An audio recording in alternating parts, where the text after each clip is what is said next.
Player Trophy presented by Chevrolet. Is there any doubt? Corey Seager! Hi, and welcome to another edition of Right on Rangers Live, coming at you on the eve of the second half, and a huge series upcoming with the best team in baseball, the Detroit Tigers, at least record-wise, right? At least record-wise. Obviously, best team in baseball, always a hot debate, but if you're just going off record, Detroit takes the cake. They are off to a really good start in 2025, obviously led by AL Cy Young candidate Tarik Skubal, who the Rangers will actually see on Sunday Night Baseball. Glad to see the Rangers with a couple of Sunday Night Baseballs, man. It felt like all season long, Texas had gotten just about zero. I think, in fact, till that San Diego series, I don't think they had any Sunday night appearances. Maybe one, like maybe two. I don't know. Something like very, very minuscule otherwise. But glad to see the Rangers. Big matchup against the Tigers Sunday night. You got Skubal. You got Evo throwing Sunday night as well. Jacob deGrom going to miss this series. They're going to push him back to give him a little bit of extra rest. But we're going to get into everything Detroit Tigers series here in just a little bit. We're going to also recap the Houston series. We didn't get a chance to do that. Like I mentioned to you guys last Thursday, that was actually our last time going live. We haven't been live for a week. Kind of wild. Although it was sort of a nice break. I'm not going to lie to you guys at all. It was nice to take a little time off, a little vacation with the family. Been a week since we've done a show, so we're ready to go. We're locked and loaded. This is going to be a fun weekend as well, playing the quality competition that we are against Detroit. So, man, I'm going to take comments and questions along the way. We got some predictions that we're going to throw your way as well. It's going to be a good show. Real good show. So, hey, hang in there. Let's start it off, though, like we always do. Here right on Rangers, we cover everything Texas sports, but we put a big emphasis on the Rangers during the MLB season. And I just want to say a special thank you to all of you for choosing Right on Rangers for all of your Texas Rangers content. Drop a comment, drop a question. Hey, without a live game going on, we should be able to get to a lot more than usual after our opening lead. So let's start with this. Texas with a big series win over the Houston Astros last weekend. You had Jack Leiter on Friday night getting it done against Houston. This Leiter's second time this year really pitching well against the Astros. A very, very welcome sign. And after that Friday night win, you felt like the Rangers were poised to sweep. I think I said 2 out of 3 going into it with Evo and deGrom both throwing Saturday, Sunday. 2 out of 3 was very reasonable. That is what ended up happening. Saturday night was just a heartbreaker, man. You had deGrom throwing outstanding. Valdez is obviously a very good pitcher for the Stros, but you felt like Texas really could have swept that series with Houston. And they'd be 500 right now. Maybe, a game over 500? I think they might be a game over 500 if they would have swept. Either way, it's a big series win. Nate Eovaldi goes 7 2/3 on Sunday to close out the first half. Just brilliant. And Adolis Garcia, of course, continues his dominance, his fatherhood over the Houston Astros in their own ballpark. Really incredible. I said it during the game on Sunday. But it is just awe-inspiring what he can do down in Houston. I don't know if you can really remember something similar to it in recent memory. I'd have to do some deep dives, but the dominance over the Stros that he displays in that building, it's just incredible. I think around the league, I think around baseball, a lot of people are starting to take notice. That man loves playing down in Southeast Texas, and he was huge the entire series. Really gives you a lot of hope, I think, for the second half when you watch a series like that. And I think I did say to you guys, you combine what they did over the road trip, tough series in San Diego, you really felt like they could have won every series on this past road trip. You felt like they could have won the Padres series. You felt like they could have easily won the Angels series.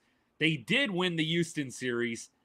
I feel like every single series this Rangers team plays in, they have a chance to win it. I really haven't gone into any series this year, possibly one just with pitching matchups. I don't know. Maybe one where I really felt like, yeah, Texas is going to have a tough time winning this series. You really do feel like every series Texas has an opportunity to win ball games and take 2 out of 3 at minimum, or even 3 out of 4. I think 5-5 on this last road trip, it'll do. You would have loved to have been 6-4, 7-3, and you probably could have been that had you not had a couple of late meltdowns, one in the Angels series, actually a couple in the Angels series, one in the Houston series. I mean, there's 3 wins right there, 2 in the Angels, 1 in the Astros series. You could have potentially been 8-2 on this road trip. And there were some things that went wonky in the Padres games as well. Texas, I think, gave fans, probably the front office, I think, some confidence going into the All-Star break. You almost don't want to stop for the All-Star break with how well Texas played in that Houston series. So you hope tomorrow night the boys can come out firing, cooking with gas. That's always a concern, right? You take a few days off, you go into vacation mode, and you're not able to carry it over. It can go both ways, right? Sometimes it doesn't matter. Sometimes it's a thing. And you hope that Texas is able to go into that Detroit series and bring the same confidence, the same mojo that they had down in Houston.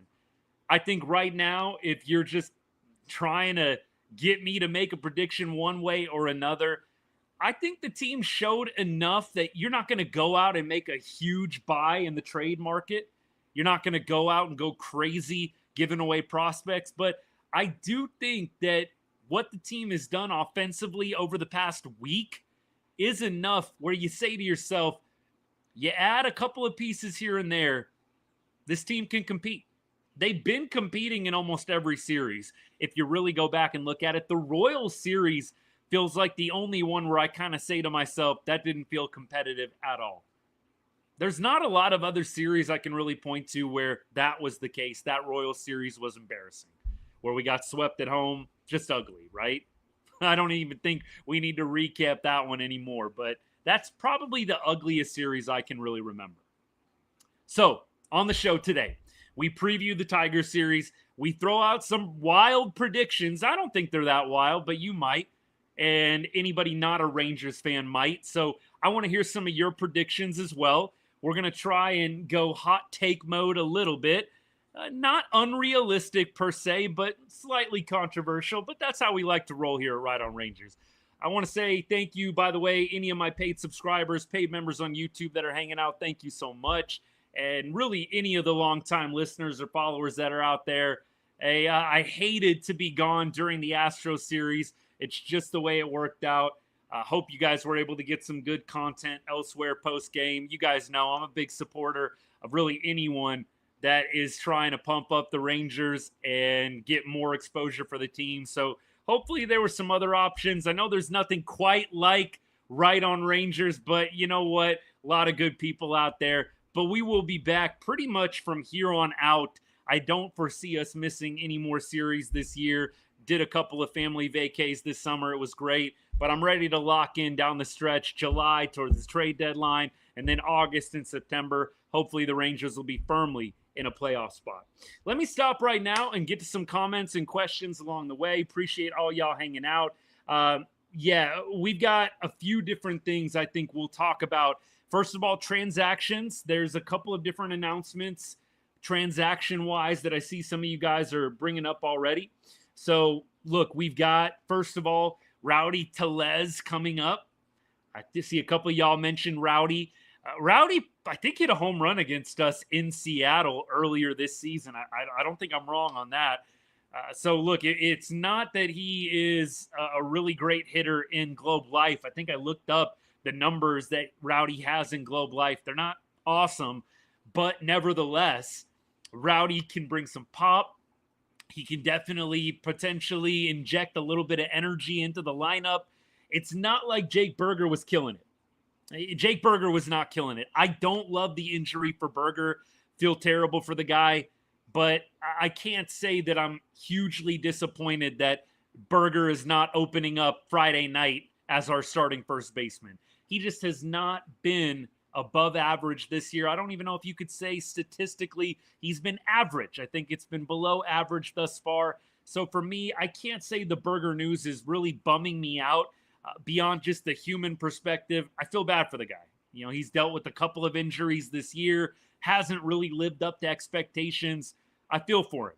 I know that on the show, when we criticize players, some people mistakenly think that we just hate a guy or we're here to troll. No, I root for everybody on this team. You guys know that. The long time, the real ones, you guys know that. We root for everybody, but we don't sugarcoat things that can't be sugarcoated or shouldn't be. Jake Berger has not had a great year for the Rangers. He's played a pretty good first base. Yes, he's displayed some pop here and there, but he has not lived up to expectations. I will say this. I'll continue to say this. I love Nate Lowe. Nate Lowe is awesome. Anybody clamoring for Nate Lowe, I think needs to go look up the baseball rep, the fan graphs. Bro has a negative WAR. Nate Lowe is not a guy that anybody needs to be pining for. Yes, he was a great clubhouse guy. I love him. Energy, just smile to your face every time you see those World Series celebrations with Nate. Of course, who could forget the parade itself? Like, those are the things I think about with Nate Lowe. I mean, there's a few on the field moments that really stand out to me, but Nate Lowe, for the most part, was a vibes guy. I mean, he was a vibes guy.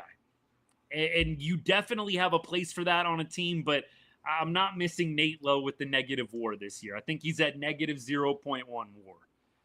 I mean, he would fit right in with a lot of Texas Rangers and how we performed at the beginning of the season, to be completely honest.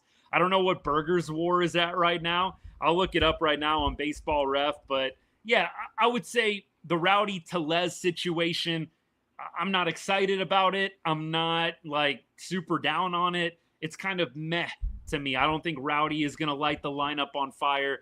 Honestly, I think we're going to be counting on some of the guys that were hot before the All-Star break to just continue it on. Jake Berger, by the way, positive WAR, 0.2 WAR for Jake Berger. So he is 0.3 higher WAR-wise than our boy Nate Lowe. All right, Herbert, thanks for the kind words, man. Chase, I do a dual stream, man. I do dual stream on YouTube and on TikTok. So if you see my gaze is not fully right here with you guys on TikTok, trying to play to both cameras here for YouTube, for X, all that good stuff. Killer B, what's good? I see a bunch of people are talking about going to get a closer. I definitely think that's going to be number one priority. I don't see the bats being as huge of a priority for anybody that's really wanting to see offense. I don't see that happening. Mick Jowers, what's good? Tyson, what's good? Thanks for hanging out, guys. My prediction was right, but not which games, even on Sunday. Yeah, I thought we would lose the lighter game on Friday night against the Astros. I thought we'd win the DeGrom and Evo games. I was pretty close. We keep going. Evo is the key to success for the second half. Evo's huge for the second half. I mean, DeGrom's huge too. I saw some people complaining about DeGrom missing this Detroit series. Look, you can't argue with what the Rangers have done with Jacob DeGrom. So anybody, sometimes I gotta watch my language a little bit here. You guys know I try and keep this show PG. Anybody whining, you could probably imagine what word I want to insert in there. Anybody whining about what the Rangers are doing with Jacob DeGrom, pushing him back, like, bro, what are we doing? DeGrom has been healthy all year. I don't think you can do anything but praise the Rangers and Jacob DeGrom for what they have set up with him to keep him healthy. The dude has not missed a start.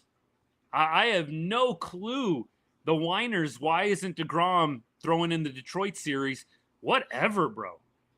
Like, they have managed him just fine this entire year. I don't even know how you could be complaining. So if they feel like DeGrom needs this series, I'm going to give him this series. Is every series starting to become very important? Yes.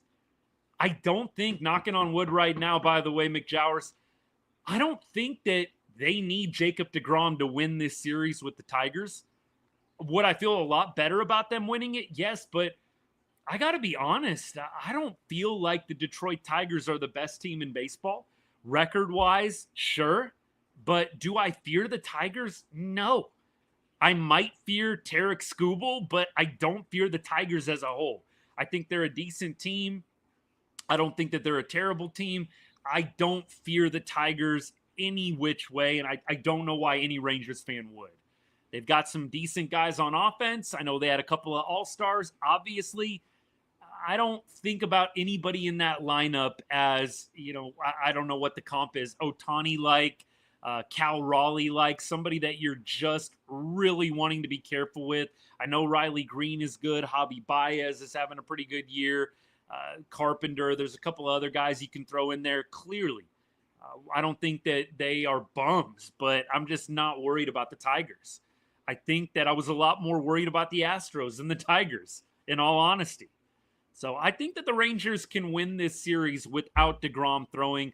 It's tough that you have to, it's a double-edged sword with Evo on Sunday, right? You love the matchup, Skubal versus Evo, but man, would you love to get Evo on a non-Skubal day to ensure a dub. I mean, you would love if Evo was throwing Friday or Saturday just to make sure that you get a win in there. Against anybody really else besides Skubal, I feel great. I don't think Detroit has anybody 2 through 5 in the rotation that you really, really start trembling at the knees when you hear the name Skubal. And then for me, it's a lot of guys that are slightly above average to average. So I am definitely looking forward to the Sunday matchup, Evo versus Skubal, but I cannot say that I feel like it is a foregone conclusion that the Detroit Tigers are taking the series. In fact, I think Texas can take 2 out of 3. Skubal did get hit hard at the All-Star game. This was a comment on YouTube. I can't really say, though, that I worry or put too much stock in that. Skubal and so many of these other guys at the All-Star game are just having fun. They're challenging guys with fastballs. So I don't put a lot of stock in Skubal getting hit hard. I really don't. I think it's a totally different approach in the All-Star game. Of course, Skubal and Cal Raleigh were both mic'd up during Skubal's outing. You've got a different catcher. I just don't put a lot of stock in it, McJowers. I will say this. I didn't mind seeing it. I didn't mind seeing it at all. A couple of guys kind of got hit around. Chris Bubich got hit around. Skubal got hit around. And all I could think about is, I think Nate Eovaldi could have done better. You guys know how I feel about the Nate Eovaldi snub. Good on the Rangers for giving him $100K, giving him the All-Star bonus, even though he wasn't technically an All-Star. Shame on the players. I know the players vote on pitchers.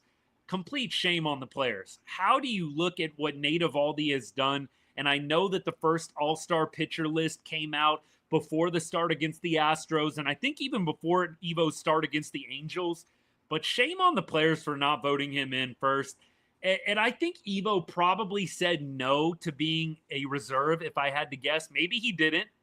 Maybe Evo never got the opportunity to be a reserve, but you would think that the players would have voted him in. I was really surprised they didn't. Shame on them, in all honesty. I don't know how that one slips. I really don't. Sorry, had to get a spam call off there. Yeah, I don't get it at all. Position need for the Rangers has got to be closer or at least high leverage guy in the bullpen. Look, offensively, I just don't know who the Rangers are really going to go out and get without dealing somebody away, which gets me into my predictions, which I want to get into in just a second. We do need to see more from the veteran guys, 100%. Killer B, I don't think that there was an ineligibility issue. And we all know how it goes. You can add a guy to the All-Star team for the honor without worrying about whether or not they're going to pitch. Like, look at DeGrom, right? DeGrom, he didn't pitch in the game, but you get the honor of being an All-Star. And here's my take. I know there's I don't want to say a majority, but there are a number of fans that think the All-Star game is meaningless. They don't really care about it. Personally, I said this in the Discord during the All-Star game. I don't really understand how you can be a diehard or love the game and not watch or enjoy the All-Star game. It doesn't make a lot of sense to me. If you really love the game, Why wouldn't you want to watch the best players in baseball on the same field? It's probably, and I would say miles, actually, I wouldn't say probably, it is definitively the best all-star game in sports. It's way better than NFL. It's way better than NBA, way better than NHL. I get some of those are contact sports. I don't think NBA has a lot of excuses. I know that basketball is a physical sport. It's nowhere on the level of football or hockey in terms of physicality. I know you've got to do a lot of running and up and down the court, but NBA could be way better than what it is if the players tried harder. I don't think anybody can debate that. Baseball's the best all-star game. And so when I see the nitpicking about the all-star game, I got to be honest, it does like grind my gears a little bit, because if you go wide frame, this is the best all-star game in sports. And I will not pass up an opportunity to watch the best in the game trying their hardest to get hits, to get strikeouts. I don't think you felt like anybody was mailing it in at any point during the all-star game. And so, look, whether you play or not, it's an honor. And when you talk about legacies, like think about Hank Aaron. When they did the Hank Aaron tribute, what was the very first accomplishment that they showed on Hank Aaron's list? It was like 24 or 25-time All-Star. That's the first thing on the list of Hank Aaron accomplishments that they showed during that incredible tribute that they did to Hank Aaron during one of the later innings, right? It was all-star appearances. They take that into consideration when you talk about legacies in this game. And so that's why I know that you can come at me with all-star games are meaningless. It's not when you talk about player legacies.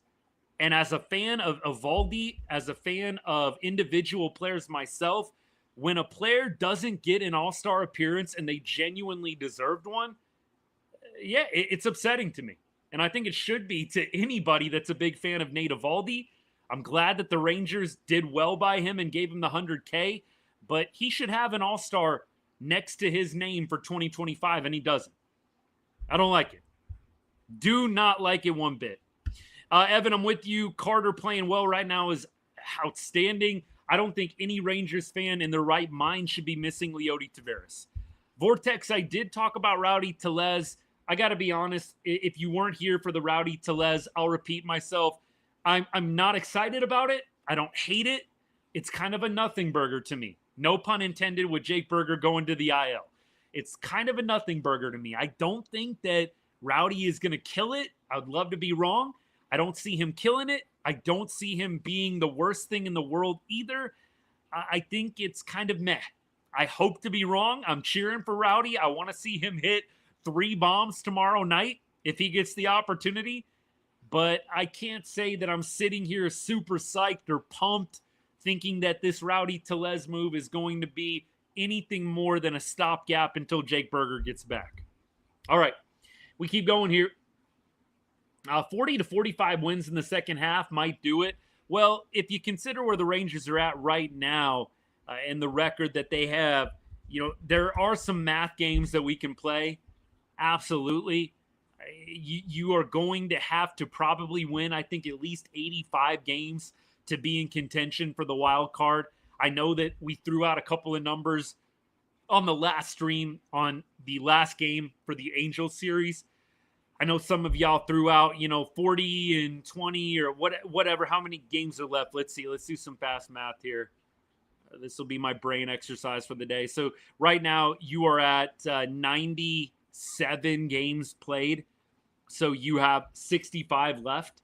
So like 40 and 25. I know a bunch of y'all threw out like 40 and 25. That would get you to 88 and 64. Right? Or 88 and 74. Jeez. Math. This is why math was not a subject I pursued beyond high school. Like, seriously. 88 and 74, though, you would think would be good enough for a wild card spot. Sometimes it's not. Sometimes you got to win 90 games.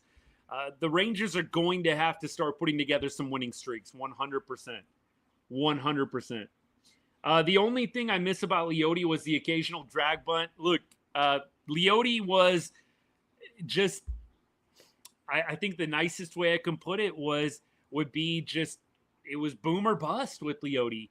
You would get these incredible plays from him. Think about the Houston ALCS where he robs the Yordan Alvarez home run. Incredible play.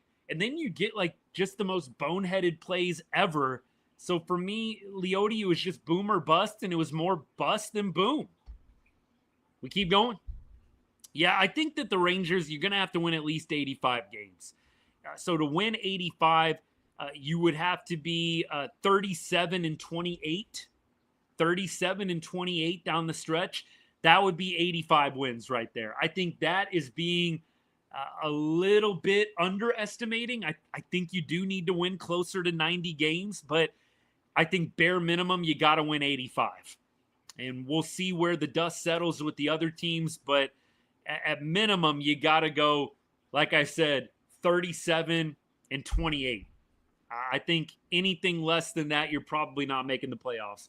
37-28 is very doable. 40-25 is tough. Like 40-25, you got to be playing some really, really good baseball.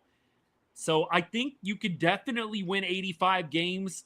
It would be phenomenal if you can get as close to 90 as possible. I don't know if I see the Rangers winning 90 games this year. I thought that was a lock before the season. So that's one where we definitely were wrong here at Right on Rangers. I said this was a 93-win team, 1,000,000%. Bank it, bet it, and it's probably not going to happen, save an incredible run here from Texas down the stretch of the last 65 games of the year. Okay, so let's get into some predictions here. Prediction number one, and I've got a reel that I've already cooked up. I'm going to post it right after the live today so we can get anybody that missed the show in on these predictions. Prediction number one, and like I said, some of these are controversial. Some of these you might not agree with. You might think to yourself that I'm just hyping it up, and I'm really not. I genuinely think that these things will happen. So here we go.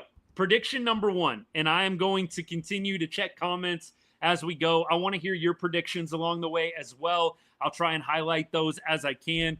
Prediction one, there will be a Cy Young winner from the Texas Rangers. I thoroughly believe Jacob deGrom or Nathan Eovaldi are going to walk away with the Cy Young Award. I know Tarek Skubal right now is the odds-on favorite. I think he's sitting at minus 700, minus 800. It's pretty prohibitive.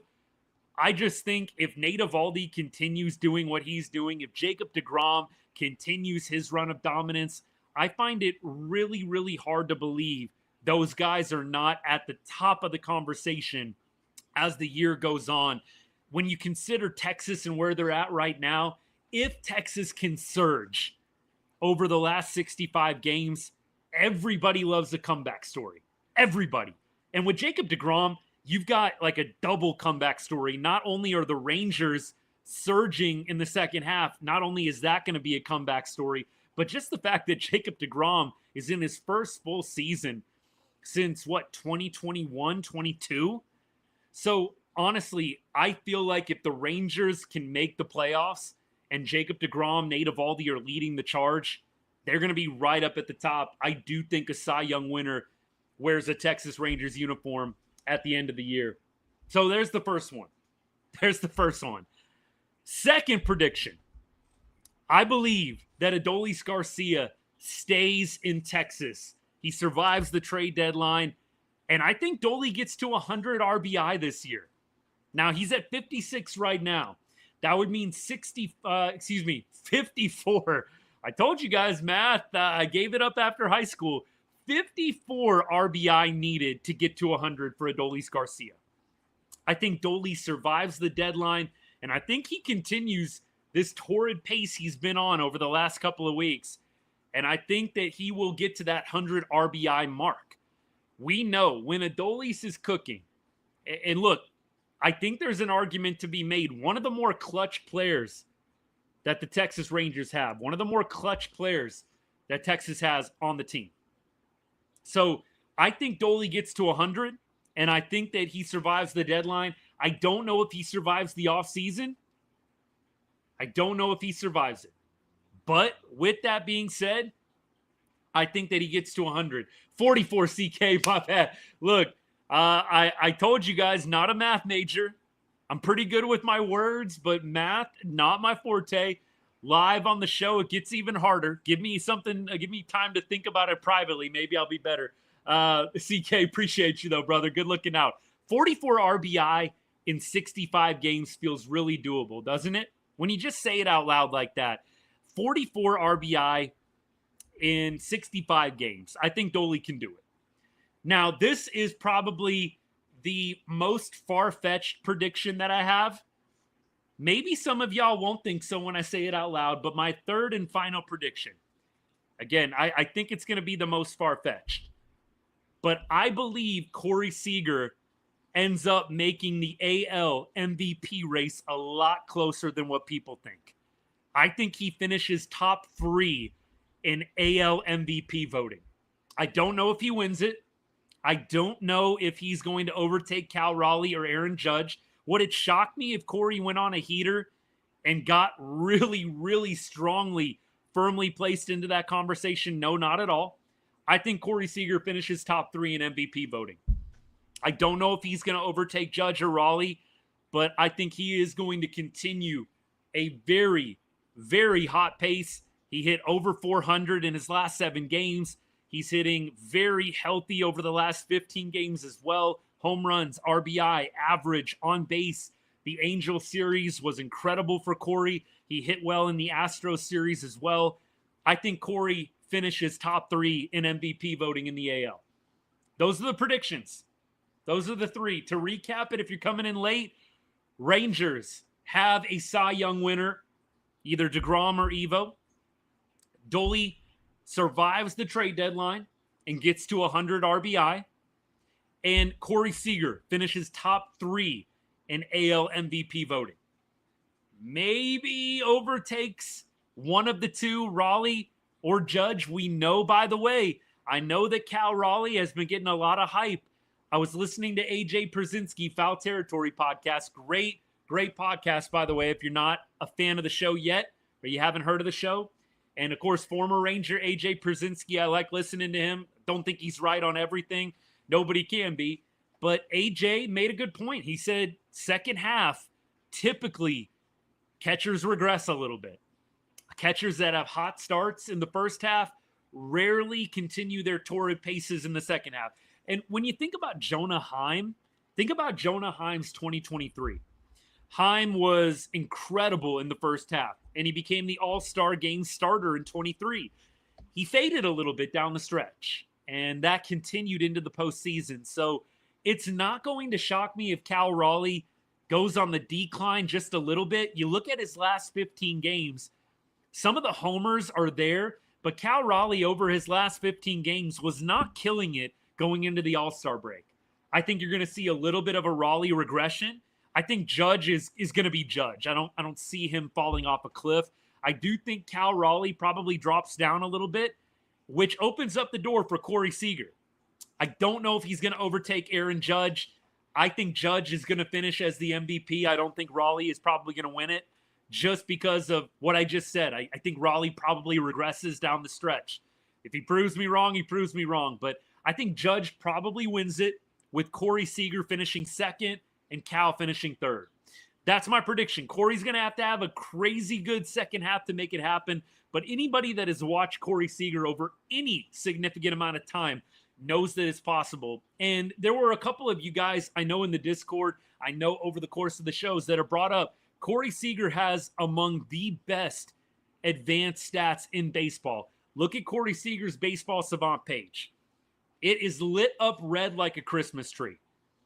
I mean, the dude hits the ball among the most elite players in baseball. Hard hit rate, squared up, sweet spot, barrel. I'll go down the list. He's up there. The stats on Corey Seager, the advanced stats, the Baseball Savant stats, are definitely in my favor for this argument. The guy's been hitting the ball hard all year. He was unlucky in the first half. I think we could see a Corey Seager heater continue into the second half. Wyatt's second half prediction. I think that Wyatt is probably going to continue what he's been doing in the first half and bring that into the second half. And what do I mean by that? I think you're going to continue to see Wyatt hit the ball hard. I think you're going to see the big games where he has a bomb, he has a double. I think you're going to see games where Wyatt struggles depending on the pitcher. Something Wyatt has to get better on in the offseason is the sweet spot percentage, man. You see Wyatt way too frequently either hit the ball into the ground or pop the ball up. We've got to see more sweet spot percentage for Wyatt. So look, he hits the ball hard, but basically the book on Wyatt is he's hitting the ball hard into the ground or he's popping the ball up.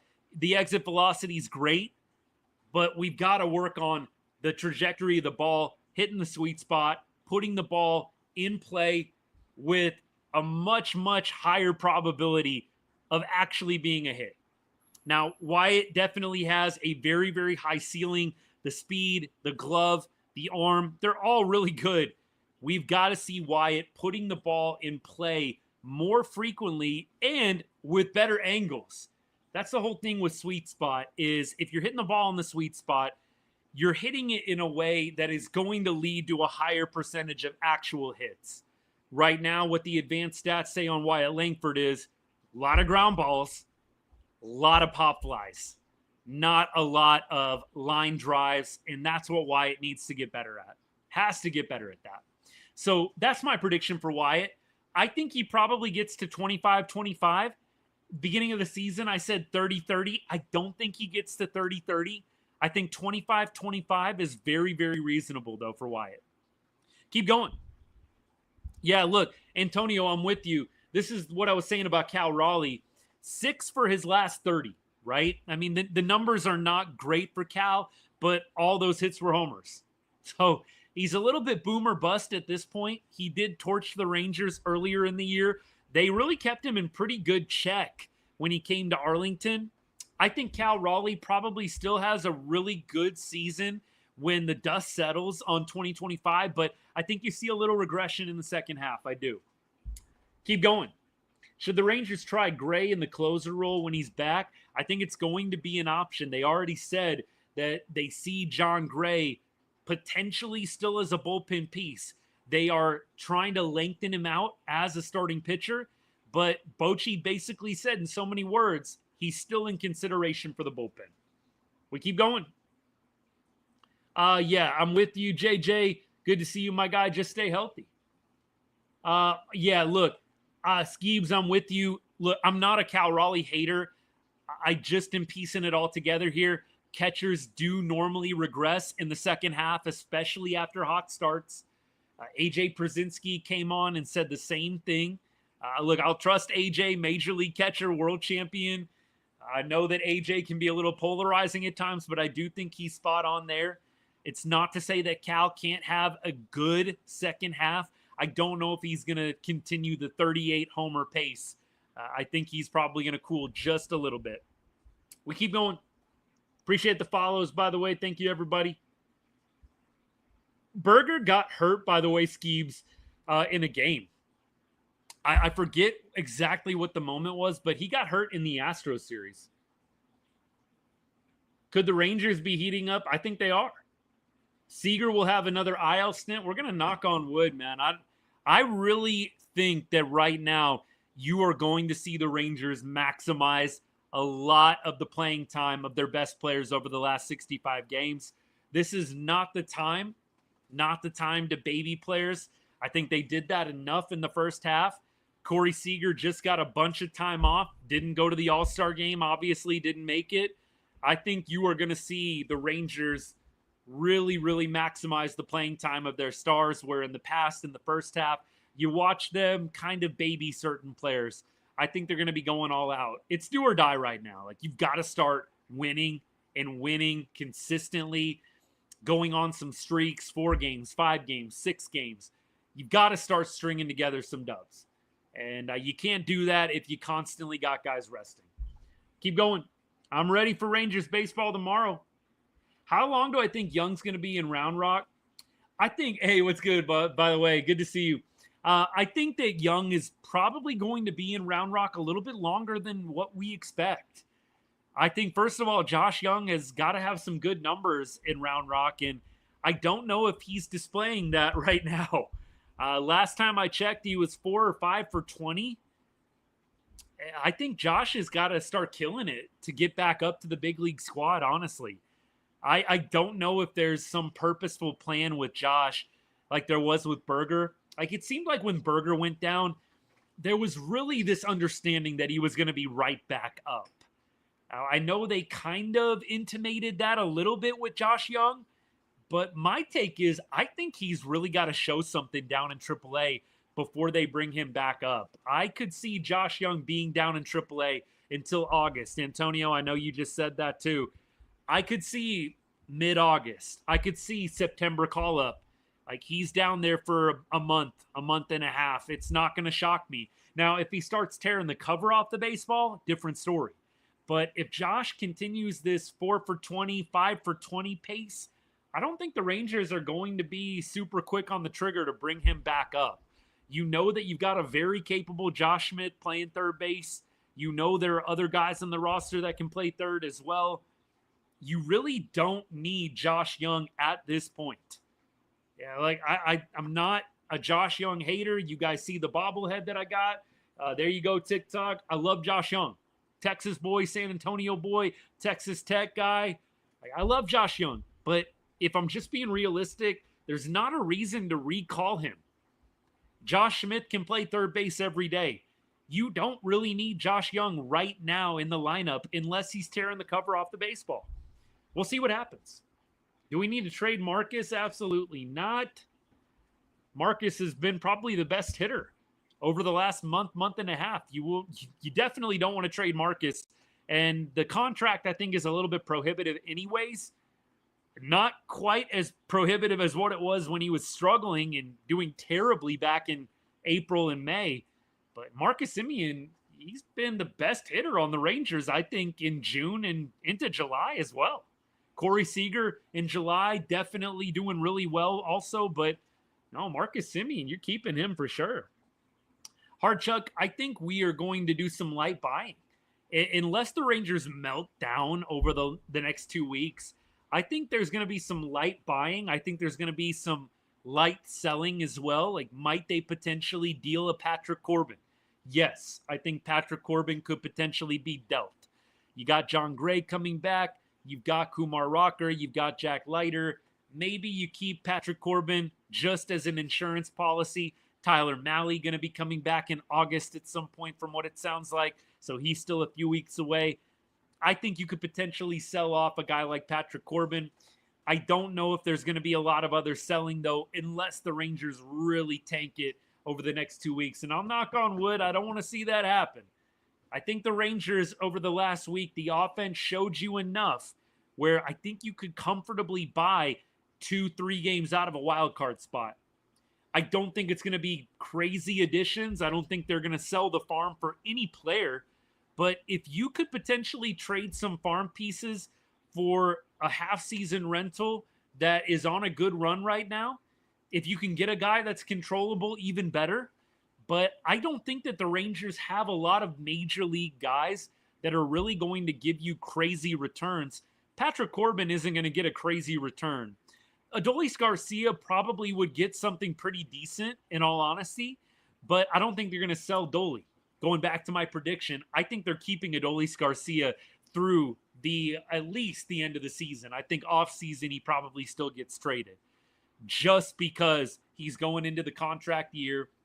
You don't want to walk away with nothing. I don't think that they're going to re-sign Adolis long-term, and this is his first chance at free agency. I don't think Adolis wants a 1-year deal.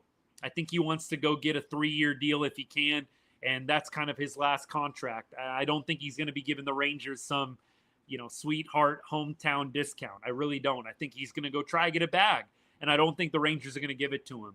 So if that changes, then, yeah, maybe you do keep him if you want to give him some kind of extension past 2026. But if you're not going to re-sign him to a multi-year deal at the end of the 2026 season, I really don't see a reason to keep him. It's his first and last chance at free agency. Absolutely, Antonio. It's well said. It's well said. McJowers, let me go to this one. What do I think of the Rangers draft picks? Now, full disclosure, if you saw the interview that I did with Jeff Bates, which I know some of y'all did, Some of y'all didn't. Jeff's a great Rangers content creator as well. He does live streams like during the entire game. Bro's a trooper. Like, I don't think I could do that. I'm good with the 8th and 9th and post game. Jeff will do the entire game. So look, if you need something during the game, you like the format that I do, Jeff's obviously got his own style, but I highly recommend the follow.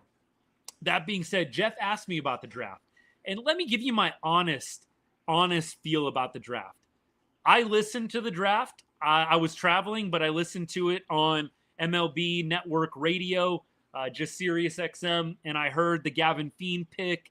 I heard some of the second round, third round as well. Here's my thing with the draft. Unless you're drafting first, second, third, fourth, you're drafting a generational type player, I don't get too high or low about the draft. Like Gavin Fiend, I think that he has a great tape. I watched some of the high school highlights.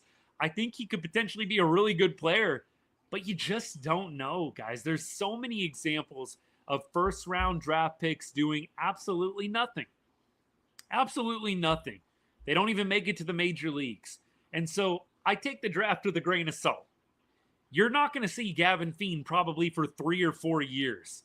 He's going to go to rookie ball. Then he's going to go to A ball, low A, high A, double A. Like it's not going to be right away that we see Gavin Fiend. It's probably going to be 2029, 2030 before we even talk about him potentially coming up and taking a roster spot. And that's assuming he progresses.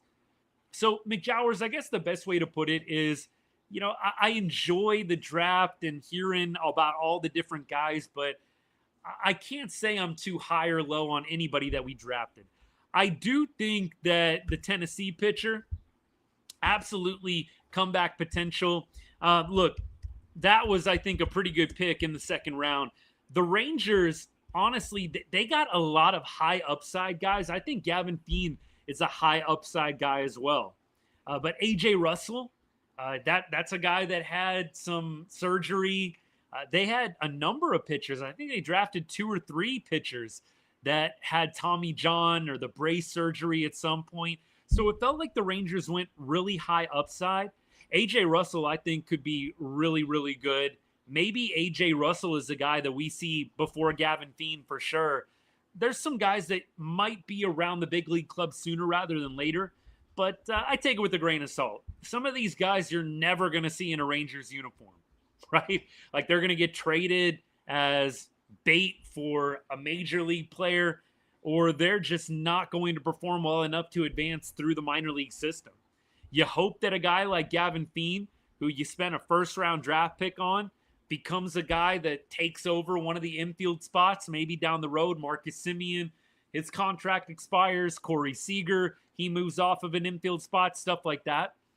But I think you're going to see Walcott or Josh Smith play third base for a long time before Gavin Fiend enters the picture at all. We'll see what happens. We will see. How are we feeling about Rowdy? Meh. Like, Rowdy to me is not a needle mover. I don't think that he's going to be terrible, but I don't think he is going to be anything special for us. I hope he proves me wrong. I hope he drops 3 bombs tomorrow night, but I just don't see it being a whole lot special, if I'm being completely honest with you guys. It's just kind of a meh move. I hope he's a little better than what we've been getting from Berger at first base, but I have a feeling it's going to be pretty similar to Berger level production. Hope to be wrong. Gonna cheer for him. I'm not going to root for him to fail. I don't want to be right when I have these kinds of takes. Trust me. But I cannot say that I am like super jacked on the Rowdy Tellez move. He has a cool walk-up song, though. Thunderstruck, man. Look, anybody that rocks with the AC/DC, I can hang with you. Like, seriously. But I hope he is at least adequate and gives you the production at minimum that Jake Berger did, which I don't think is super hard to do. Maybe he hits a couple bombs in a Rangers uni. That'd be cool. But I would say taper the expectations on Rowdy Tellez. Look, if he forces a Berger trade, maybe. If he kills it, That would really make things interesting, like with Jock Peterson coming back. That would make things really interesting for sure. 100%. Oh man, oh man. Let's go to this series though with the Tigers though, shall we? I'll keep checking comments, but one of the last things I want to do on the show tonight is I want to check out the pitching matchups. I want to go through each one with you guys. Obviously, I'm going to focus a little bit more on tomorrow night's matchup. I think we got Patrick Corbin throwing tomorrow night, if I'm not mistaken. I'm going to go to the matchup right now. So that's going to be the plan. Drop a comment, though. Drop a question. I'll talk about anything. You guys know how it works. But we're going to start getting into our preview of this Tigers series. So we'll give the computer a chance to load here, and then we'll get right into it. Here we go. All right. So we got Olsen throwing against Corbin. Olsen, right-handed pitcher. So we should see all the regulars in the lineup tomorrow night. You'll see Evan Carter. You'll see all the left-handed bats, which is great. I hate our left-handed lineup. That's why I worry about the Scooble game, because we got to throw out the lefty pitcher lineup, which is just never my favorite. It feels like it's getting a little better. I don't know, though, y'all. I just hate every time we face a lefty. I know you get to see Haggerty and some guys like that, which is great, but the righty lineup, the right-handed pitcher lineup is just so much more exciting than the left-handed pitcher lineup. Okay, so Reese Olson, 4-3 with a 2.95 ERA in 11 starts. This is the Detroit pitcher. Now, we did face Reese earlier in the year, so let's go to that game and let's check it out. He lost, although, look, that was kind of an off game for him, a little bit of an anomaly. He's actually pitched really pretty well. He was not pitching in June. I think he had a little bit of an injury. But May 11th, we put 7 hits on him, 3 earned runs in 4 innings pitched. He did give up a home run. He walked 1, only threw 83 pitches. So, look, Texas saw him pretty well in May when we played Detroit the last time. So that's good news. And when you look at the individual matchups, Evan Carter, 1 for 5 against Reese Olson in his career. Ezekiel Duran, 3 for 6. Maybe Duran's a guy that you see in the lineup tomorrow night. Who knows? Adolis Garcia, 2 for 6. Jonah Heim is 2 for 5. A lot of good numbers so far. Langford and Higgy are both 0 for. Higgy 0 for 2, Langford 0 for 3 against probable starter Reese Olson of the Detroit Tigers for tomorrow night's game. Marcus Semien, 3 for 6 with a homer. So there's your home run back in May against Reese Olson. It was Marcus Semien. That checks. And good. Marcus Semien hopefully will continue his hot hitting against Reese tomorrow night. Josh Smith, 2 for 5. Corey Seager did not play. He was out with an injury at that time. So Seager did not face Olson last time. No numbers. We have Foscue, Haggerty, Osuna, Seager. No numbers against Olson. In his last starts before the All-Star break, Olson gave up a combined 3 earned runs in 9 1/3 innings pitched. If you include the start from May, which I don't really think we should, it's very, very good numbers in his last 3 outings. But if you just look at the last 2 outings, July 9th against Tampa Bay, 5 innings, 2 earned runs. July 4th, he went 4 1/3, 1 earned run. That was his first start coming off the IL, though. So Reese has been really pretty solid this year overall. Did have a little bit of a rough outing against Texas. I know the 2.95 ERA probably sets off the radar a little bit, but the Rangers hit him well last time. I feel pretty comfortable going up against him tomorrow night. On the other side, Pat Corbin. You going to the game tomorrow night, Mason? That's great. Enjoy. Enjoy. Yeah, Audi, you make a good point. It would be imperative for the Rangers to win Friday, Saturday. Like, it would be wise for the Rangers to take Friday night and Saturday night before you get to Scooble. That being said, didn't we beat Scooble first time? I thought we beat Scooble first time around. Am I just dreaming that? Or did we get to him a little bit? You guys let me know. Maybe I'm just imagining that. But I thought we beat Scooble the first time around. That's just me. We got shut out? Okay, never mind. I don't know what I was thinking. I remember, though, it was a close game, though. It was a close game, but anyways, I don't know why I had that on my mind. Let's keep going, though. Corbin against the Tigers.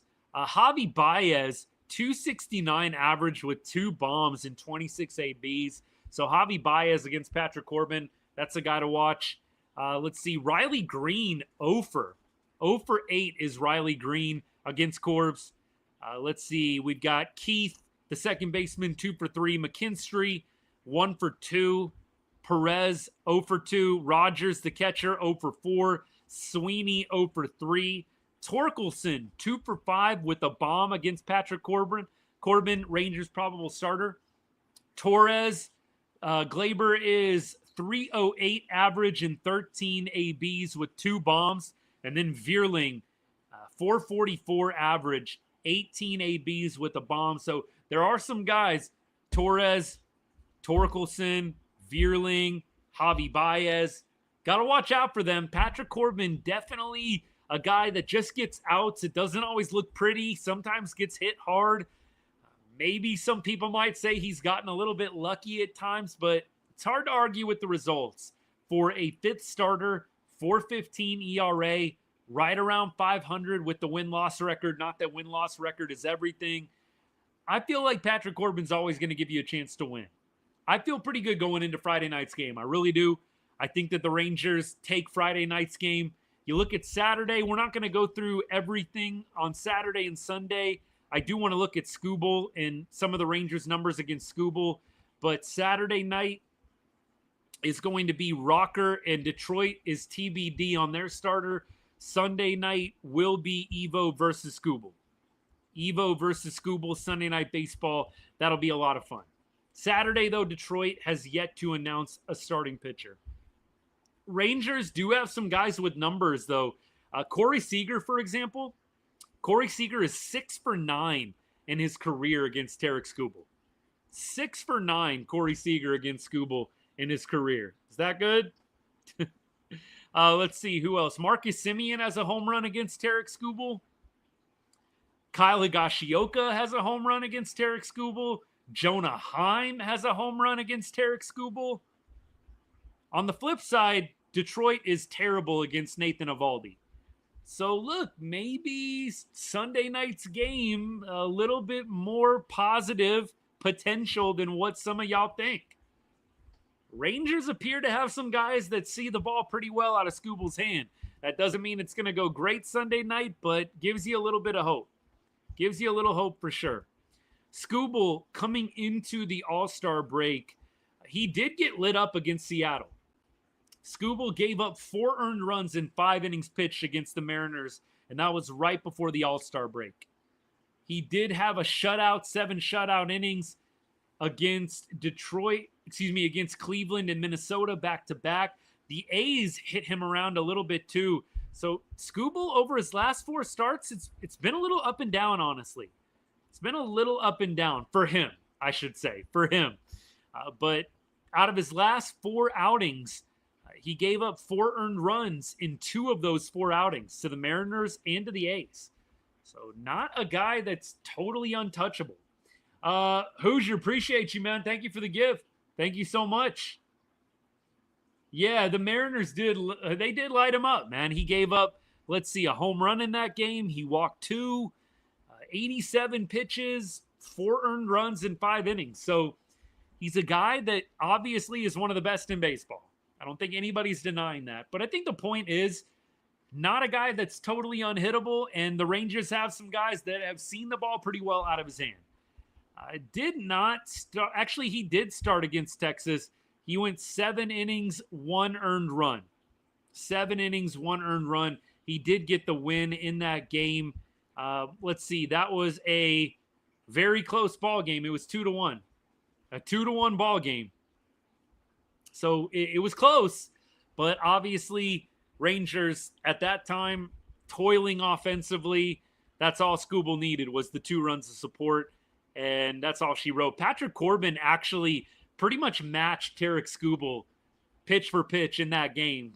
So, again, a great example of Patrick Corbin doing his thing. He matched up against Tarek Skubal, one of the best in the game, and gave the Rangers an opportunity to win. Skubal actually had 12 strikeouts against Texas in that ball game.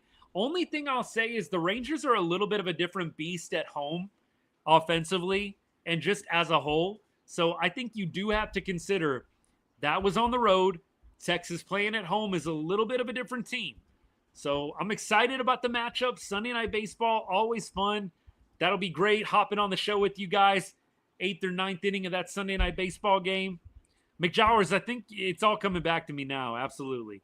It's all coming back to me now. That it was something like that. But look, the Rangers were in the ball game at least.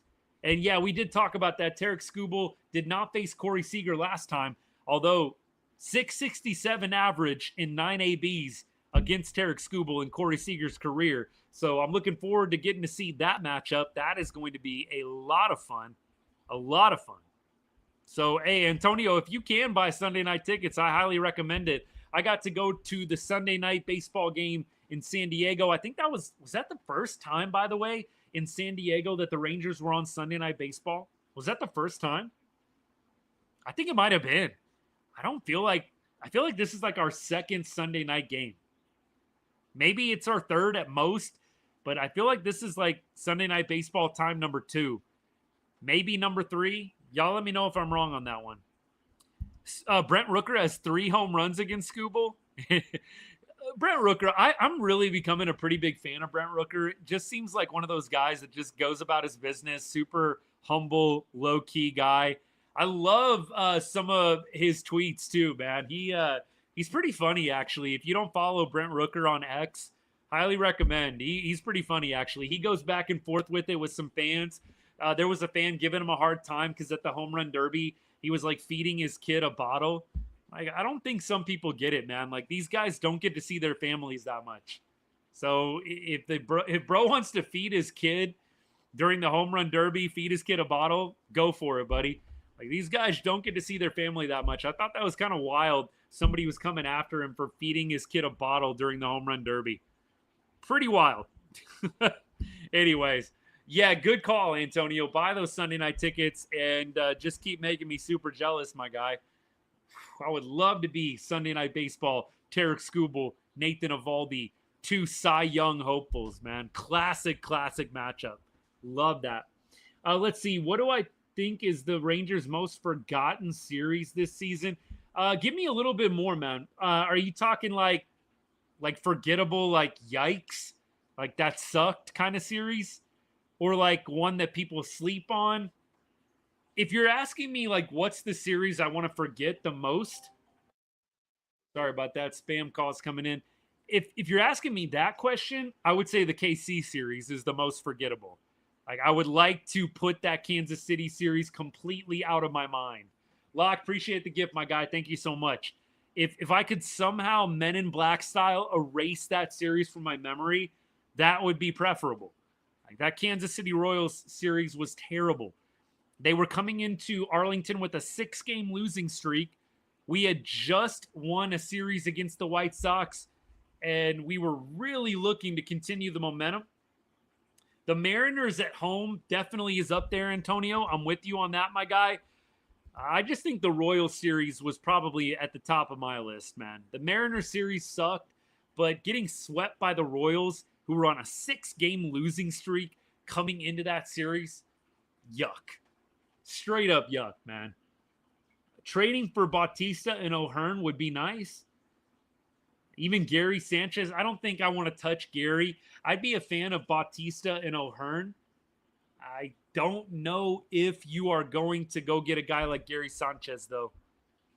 The Rays series, McJowers, that's up there, too. When we went to San Diego, there was that nightmare game where Robert Garcia forgot how to cover first base.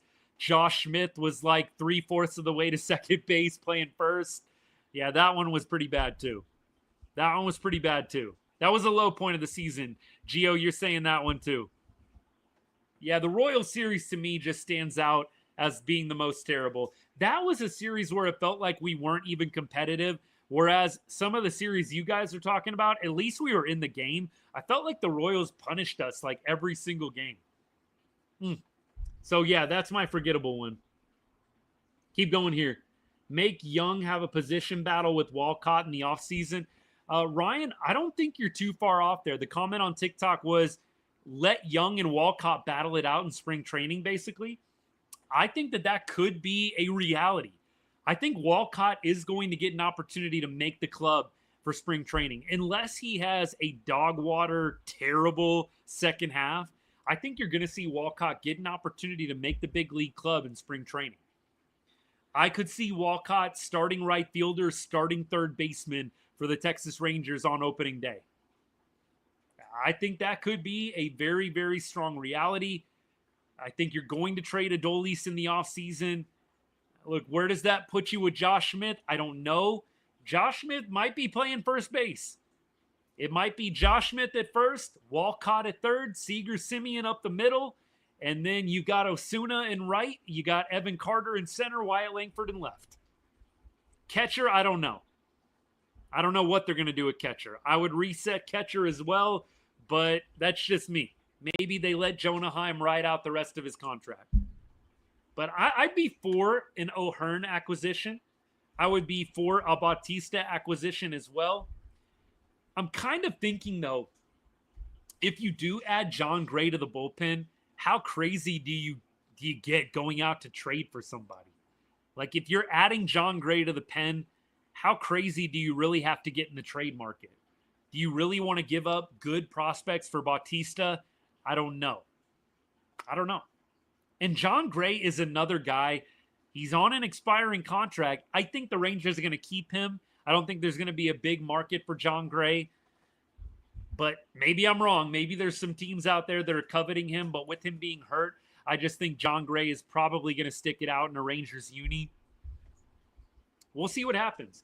I'm with you, Antonio. I don't love Josh Smith, short king that he is. I don't love short first baseman.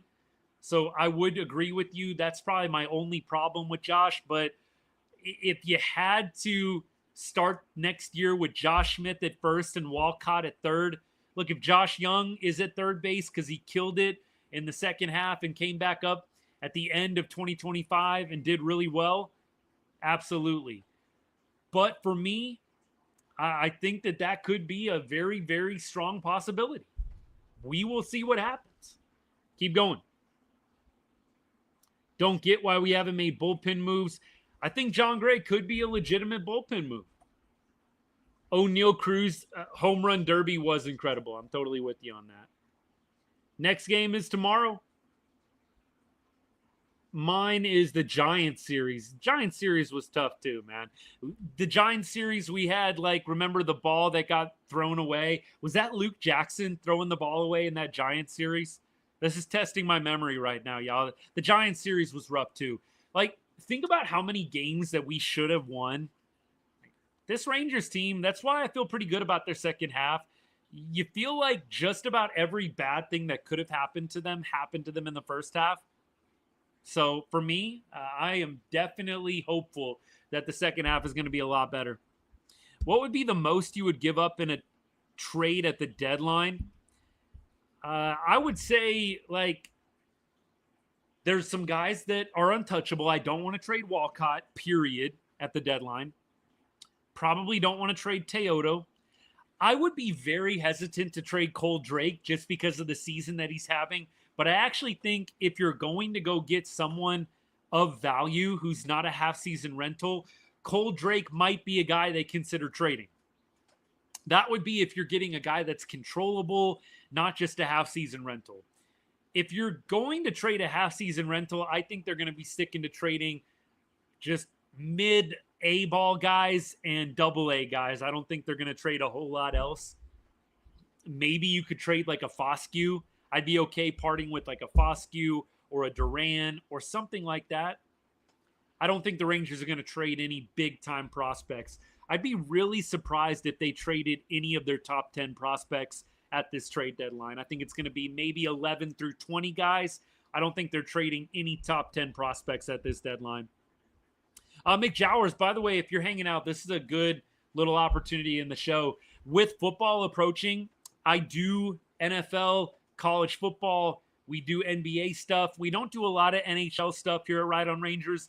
Very casual fans of the NHL, but I cover the Mavericks. I cover the Longhorns for college football, and I cover the Cowboys for NFL. If you're not a fan of those teams, I hope you'll still come and hang out. We will do a weekly Rangers offseason show. We did it on Wednesdays. I think last year, it was pretty exclusively on Wednesdays. Kind of a nice little midweek deal. So come and hang out for the offseason shows. But if you're a fan or a casual fan of any of those other teams, we'll do shows after the Longhorns games. This fall, we'll do shows after Cowboys games. And then we'll do a weekly Rangers show probably on Wednesdays. So if you like any of those teams, you're a fan of any of those teams, even if you're not, come by, right? If you're not a Cowboys fan, you like somebody else, still come and hang out. We'll definitely talk football, other teams across the league as well. So it'll be fun. Come on by. But yes, that is the plan. We kind of start doing a little bit of college football stuff as the season gets closer and closer. And then, of course, we'll do a lot of NFL stuff as well. So you'll be seeing some different content, a little variety of content coming across the FYP page. It'll be good. It'll be good. It'll be fun to start getting back into football mode. Love football. Baseball's the first love, but I'm excited for it. We keep going. Blue Jay series was pretty bad as well, I must say. You're right on that. Cole Winn, I think, is a guy they probably keep. I'm not in the DFW area, Chris. Appreciate you hanging out, by the way. Thank you. If you just followed my guy, thank you so much. I appreciate that. I grew up in the DFW area, grew up in Arlington, went to Arlington High. So Arlington, special place in my heart, but I live out in Vegas now. I've been out here for about the past 15 years or so. Vegas is home at this point. Arlington, always a special place. Try and get back every 2-3 years. Always will go to a game out on the West Coast here when the Rangers come to this side of the country. Soon they'll be in my backyard when the A's come to Vegas. But yeah, Arlington is great. Still got some really, really solid best friends back there from high school days. But don't get there every season. I was there last for the World Series in 23. Probably will try and make it back at some point, I would think, next year, unless they go on another deep run this season, which I'm still holding out hope for. I would love for them to make me dip into the bank account once again and end up in Arlington in late October for the World Series. If they make it to the World Series, the wife and I just kind of have a mutual understanding. We're dipping into the savings account a little bit, and we're going to make it happen. You don't know how many World Series your team is going to make it to. So if they make it back to the World Series, I will probably be on a flight. I'll just say that. Unless something crazy comes up with family or with work, we're most likely going to be on a flight if that happens. Just FYI. We keep going here. Freeman, prime trade bait. Yeah, Freeman's having a good year. And he's kind of blocked at third base, so that could be one for sure. I think this is Foskew's last season with the Rangers, unless he lights it up. I don't really see any reason to keep Foskew as a primary starter in AAA. Look, with Walcott coming up, his position opportunities are going to continue to get limited. You would think Walcott is probably going to get called up to AAA at some point this year. I'd be really surprised if he stayed in AA the entire year.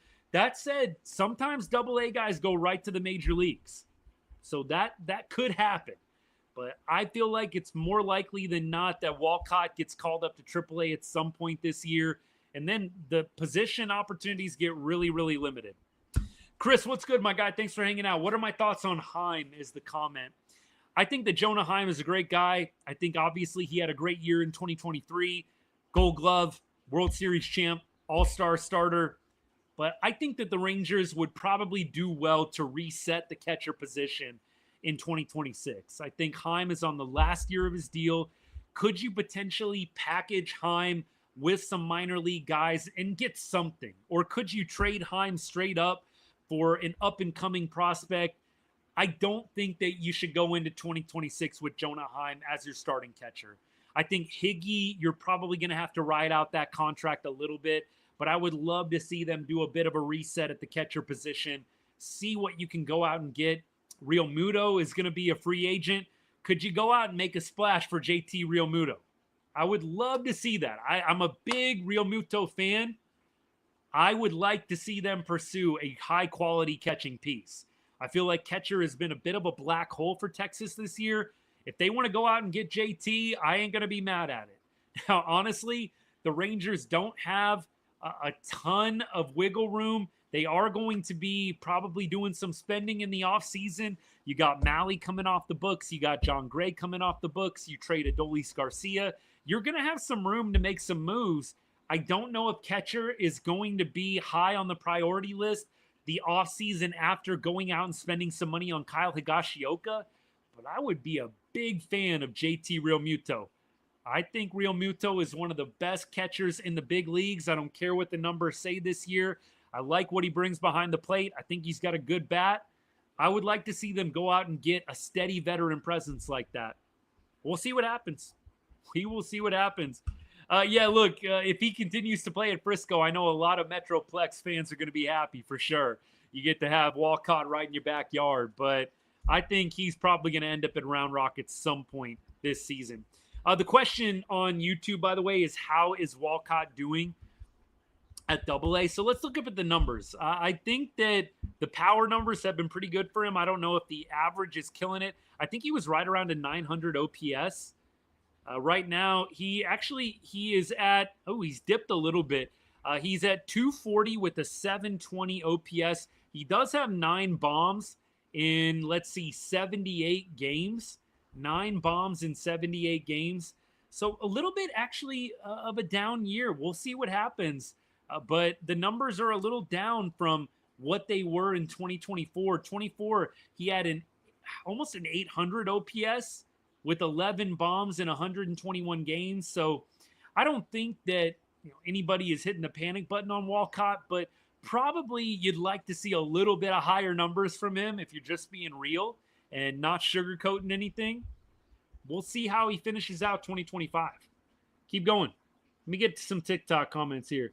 Congrats on the series win. Rohan, my guy, thank you. It was a great series. Adolis Garcia, probably the difference maker.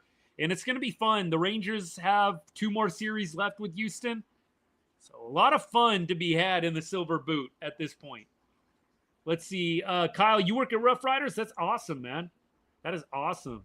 Yeah, enjoy what you can. I think Sebastian Walcott's probably going to be on the move at some point this year. Trade for the GOAT, Sam Huff. Sam Huff, man, he's bouncing around a little bit right now, isn't he? I know he was with the Giants a little bit. I think he got let go by the Giants, maybe. I don't know. Matthew, yes, I do think we make the wild card. I don't know if we win the division. Rohan, I think you guys might end up taking the division. The lead is, I think, a little too big. That being said, think about the Mariners last year. Mariners totally melted down, and the Astros were able to overtake them in the division. So it's not unprecedented. Could the Rangers go on a crazy good run? The Astros start regressing a little bit? Sure. But I think the Astros are going to be a good team down the stretch. I think Rangers most likely make a wild card. And I'm not going to be too focused on the division. If they end up winning it, outstanding. But I think wild card is more likely. The Rangers could absolutely be 7-0 against the Astros this year. You look at every loss they've had against Houston. They're close, heartbreakers. You could say that about a lot of teams, honestly, Kyle. You could say that about a ton of teams the Rangers have played. Again, Antonio put it best. There's probably 15 games that the Rangers could have legitimately won this year, but found a way to soil the bed at the very end and lost it. Again, snatching defeat from the jaws of victory, right? That is what the Rangers have done probably in about 15 games this season. All right, y'all. We're fixing to bring the live to a close. We've almost gone an hour and 20 minutes. Going to go get some dinner with the family here in a second. But look, I'm excited to get back on the grind. I had a good week off. We put out a couple of reels in between, but it's been a week since we did our last live show. It was needed. It's a grind doing every single game. I love it. But look, it gets to be a lot, and it was nice to have some time off, but I'm ready to finish the season strong. 65 games left. It's going to be awesome. Special shout out to all my paid members on YouTube, paid subscribers on TikTok. And look, you've heard me mention the Discord a couple of times. Discord is about the one perk that I have that is paid. Everything else on the show is pretty much free. All the content that I put out, everything else. So look, if you want to take your support of Ride on Rangers, of me and the show to the next level, help me continue to build this channel into an extremely legitimate voice in Rangers baseball, which, look, we're getting there. We're not quite there yet, but we're getting there. Consider hitting that subscribe button right next to the chat, bottom left-hand corner of your screen. If you're on TikTok, real small, hit that subscribe button. Take your support of the show to the next level. We'll get you into the Discord right after the show is over. And as the channel gets bigger and bigger, priority replies and lives and in the comments section of my videos. If you're on YouTube or if you're on X and you're watching, I'm going to drop a link for you guys to become a member. I don't quite have subscriptions set up yet on X. The channel isn't big enough, or the account isn't big enough yet on X. I think you got to have like 2,000 or 3,000 followers, something like that. But look, consider becoming a member on YouTube. There's the link. Copy and paste it into a browser of your choice. Again, it all goes to help support me and everything that I'm trying to do here on the channel. We absolutely have a day job, and we try our best to grind on this to make it into a full-time.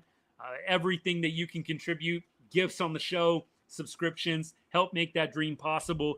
But it just, in reality, just keeping it real with you guys, every little bit of support that you guys give, we don't take for granted. The watch time, the likes, the follows, the sharing of our videos, I appreciate it so much. Whether you ever become a paid member, a subscriber or not, just know I don't take any support that I get for granted. Big thank you to you guys. Great time to do it, about halfway through here. Fun doing the show tonight, previewing the Tigers series. I'm excited for it. It's going to be 3 great games of baseball, and I hope that you'll join us Friday night, Saturday night, or Sunday night, or all 3. We'll be here breaking it down for you guys. That's the plan. I do think 38-27 probably gets us in. I think we said 37-28 gets you to 85 wins. I think 85 wins at minimum, Ben, is going to have to be what you get to. But I do think 38-27 is attainable. 40-25 would be tough. I do think that 38-27 probably gives you a chance to get in. I really do. Hey, Kyle, thank you for subscribing, my guy. Thank you so much, man. That's so generous of you. Appreciate you, brother. Hey, Raider, thank you for following as well.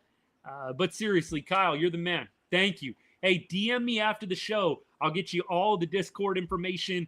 I'm pumped, man, to get you into that Discord channel. Having your voice in there is going to be sick, man. Thank you so much. Appreciate you. Cruz, thank you for the follow. Thank you for the follow. Yeah, Kyle, man, it's all good. It's all good. Look, better late than never. I'm just happy that you finally decided to take it to the next level, man. Thank you so much. Thank you. Action Jacks, thanks for sharing the live. Thanks for sharing the live. Richard, love DeGrom as well. Like I said, I got a video coming out right after the show. I'm almost done making it. I've shot the video. I'm editing it right now. So appreciate you guys going on. Maybe in about an hour and a half, I'm going to drop a short, a reel, whatever you call it, and we will give our 3 predictions that I gave in the show. DeGrom and Evo, I think one of them's winning the Cy Young this year. I do. I think Texas would do well to beat up on Tarek Skubal a little bit, and Evo throws like another one of his classic 7-8 innings, 0-1 earned run. That would go a long way, man. I think one of those 2 guys passes up Tarek Skubal. Skubal, a big favorite right now. If they can mash against Scoobs on Sunday Night Baseball, let's go. Let's go, man. That would be awesome. Yeah, Skubal on Sunday night against Evo, that is going to be must-see theater. Must-see theater. Antonio, I'm with you. I think 88 wins probably does get you in there. Kyle Crochet, it's going to be tough. I'm not saying money in the bank, but I just think one of those guys, DeGrom or Evo. Look, can y'all believe this? I texted this out in the Discord. Can y'all believe Nathan Eovaldi, the ERA leader in all of baseball? Nathan Eovaldi is 50-1 odds to win the Cy Young. 50-1. That feels like just on principle, you need to get yourself to your app of choice or to a sports book and bet Evo 50-1 to win the Cy Young. 50-1. I couldn't even believe that when I saw it. This is the ERA leader. The ERA leader. Throw $20 on Evo to win the Cy Young and win 1,000. Like, seriously, I'm betting it. Like, I will go and bet it later tonight. I will throw $20 to win a G on Evo winning the Cy Young. Bro is leading the league in ERA. You kidding me? That seems like a very, very poorly constructed line by Las Vegas, man. I don't understand Evo 50-1 at all. He was robbed of an all-star, 100%. Michael, you put 100 on it, now you're talking. You put 100 on that, 100 to win 5K? Hello.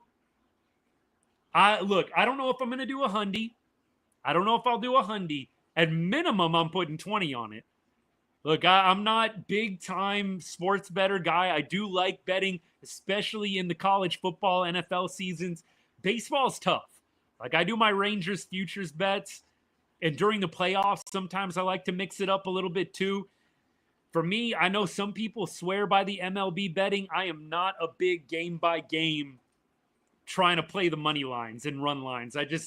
It hasn't worked well for me. I like betting football. I have a little more success in it. But baseball's tough. But I will throw down minimum $20 to win 1,000 on Nate Eovaldi, the ERA leader in all of Major League Baseball, to win the AL Cy Young. You picked him up at 100-1? There you go, my guy. Like, I just think on principle, you got to bet it. Like, maybe we're giving Vegas free money here, but I just don't get how the ERA leader in all of baseball is 50-1 to win the Cy Young. You threw 200 on Texas to win the World Series at 50-1. You're about to be a rich man. Look, I think Texas has the potential to go on a deep run in October. Obviously, you see the team I'm wearing on my hat, on my chest. I hope Texas wins the World Series. I think they can make it to the ALCS. Can they make it to the World Series and win it? I think that's a little bit of a different story. I think that they can make it to the ALCS. I think they can win a wild card round and a divisional round. I am a little bit skeptical. Are they going to win the World Series? I just haven't seen enough consistency. So I'll stop at the ALCS appearance. I need to see more. Would I be shocked if the Rangers made it to the World Series and had a chance to win it with DeGrom and Evo, best 1-2 punch in baseball? By the way, suck it, Fox Sports. Fox Sports, did y'all hear that on Saturday night trying to say Valdez and Brown are the best 1-2 punch in baseball? Rohan, I'm sorry. I'm not trying to be a troll. Look, I know I got some good people that are Astros fans that like to hang out here on the show. How do you not put DeGrom and Eovaldi as the best 1-2 punch in baseball, man? I don't think you need to see a whole lot more. And I'm sorry, DeGrom and Eovaldi have both proved it in October. Hunter Brown hasn't. Hunter Brown has not proved anything in October. Valdez has had his moments in October, but the Rangers beat Valdez in October. DeGrom and Evo are the best 1-2 punch in baseball right now. Period. All right. I'm not going to get off on that soapbox. All right. I gotta get out of here. We got to go get some food. We're going to go out to eat tonight. Maybe have some Mexican food or something. Try and find something good. Enjoy the last day before the second half really gets into full gear. And things are going to pick up for me a little bit. It is going to be busy here down the stretch, but we are going to grind it, and we are going to keep giving you guys the best Rangers content out there. That's the goal. That is the goal. I appreciate your guys' support so much. Kyle, thank you so much for being a subscriber and joining. Man, I am pumped to have you in the Discord, my guy. Send me a DM. Send me a DM after the show, and we can get you in that Discord, okay? Michael, I'm with you. This is my favorite time of the year. October is my favorite sports month ever. College football, NFL, baseball playoffs, hockey starting up, NBA starting up. October, to me, is the best month in sports. Still a couple months away. But yeah, when football and baseball are in full effect, that is my jam. 1,000,000%. Absolutely. Yeah, look, you just need some offense. I'm with you. In a bullpen arm, maybe they go out and get a solid bullpen arm and maybe just a solid bat. I don't know how much they're going to do adding offensively, if I'm being honest, but I'd like to see them go get a bullpen piece for sure. Okay, cool. Rohan, good. Look, I know not everybody's a Longhorns fan. I know not everybody likes the Cowboys. I know not everybody likes the Dallas Mavericks. Those are the teams we cover here on the show. Rangers are the number one.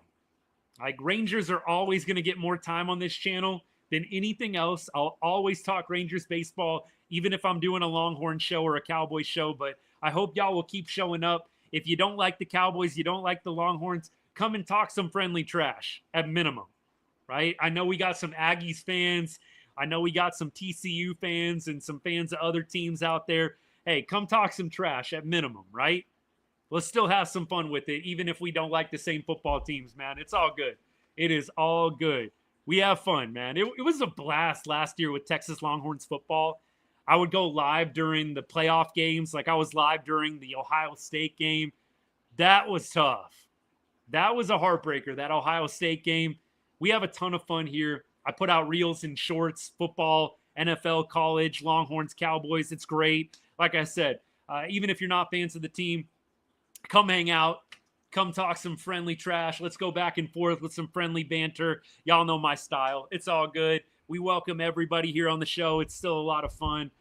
So definitely come hang out for football season. But we'll keep bringing you baseball commentary on the Rangers until the bitter end, man. Rangers take priority, but we'll definitely be throwing in some football content as the season gets kicked off. Love y'all. Appreciate all the support of the show tonight. We got a new subscriber, Kyle, my guy. Thank you so much, man. And thank you to everybody that followed and commented, shared the video. You guys are great. I don't take any support for granted. The watch time is huge. Thank you so, so much. It really does mean a lot. We're signing off for the night. Thank you for being a supporter of Ride on Rangers. Come back and hang out tomorrow. We'll be live 8th, 9th inning. Corbin versus Olsen. Sorry, brain cramp. Corbin versus Olsen tomorrow. Detroit Tigers coming to Arlington. It's going to be a lot of fun. Hey, Big D51, thank you for the rose. Thank you to everybody that's given a gift from TikTok. Love you guys. Again, I know I said it a million times, but the support, so appreciative of it. So grateful. You guys are great. We'll see you later. Have a great rest of your Thursday night. Come hang out tomorrow night post-game or during the 8th or 9th inning. We'll be here like we are, rain or shine, to support the team we love. Texas Rangers, baby. And as I always say to end every show, God bless and go Rangers.